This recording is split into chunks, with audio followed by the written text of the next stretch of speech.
Hello दोस्तों। आज की हमारी कहानी का नाम है हंस और दुष्टों की संगति। पुराने समय की बात है।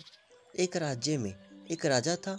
किसी कारण से वह अन्य गांव में जाना चाहता था। एक दिन वह धनुष्वान सहित पैदल ही चल पड़ा। चलते चलते राजा थक गया था, अतः वह बीच रास्ते में ही एक विशाल पेड़ के नीचे बैठ गया। राजा अपने धनुष्वान बगल में रख करके चद्दर ओढ़ करके सो गया था। थोड़ी ही देर में उसे गहरी नींद लग गई। उसी वृक्ष के खाली डाली पर एक कौवा बैठा हुआ था। उसने नीचे सोए हुए राजा पर बीट कर दी। बीट से राजा की चादर गंदी हो गई थी। राजा खर्राटे ले रहा था। उसे पता नहीं चल रहा था कि उसकी चादर खराब हो गई है। और कुछ समय पश्चात कौवा वहाँ से उड़कर चला गया।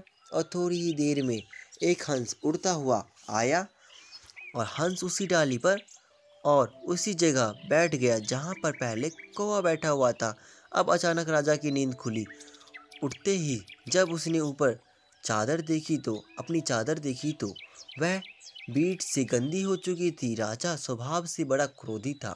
उसकी नज़र ऊपर वाली डाली पर गई जहाँ हंस बैठा हुआ था। राजा ने समझा कि यह सब इसी हंस की सोची समझी हरकत है और इसी से उसने गुस्से में आकर के मेरे चादर को गंदी कर दी है।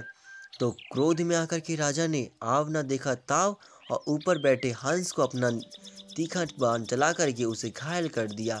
हंस बेचारा घायल होकर के नीचे गिर पड़ा और तड़पने लगा। वह तड़पते हुए कहने लगा, हे राजा, राज्य मैंने ऐसा कोई अपराध नहीं किया है। तुमने मुझे अपने तीखे बाण का निशान न बनाया है। मैं तो निर्मल जल से रहने वाला प्राणी हूँ। ईश्वर की कैसी लीला है। सिर्फ एक बार कौवे जैसे दुष्ट प्राणी की जगह पर बैठने की मात्र से व्यर्थ में मेरे प्राण चले जा रहे हैं। फिर दुष्टों के साथ सदा रहने वालों का क्या हाल होता होगा।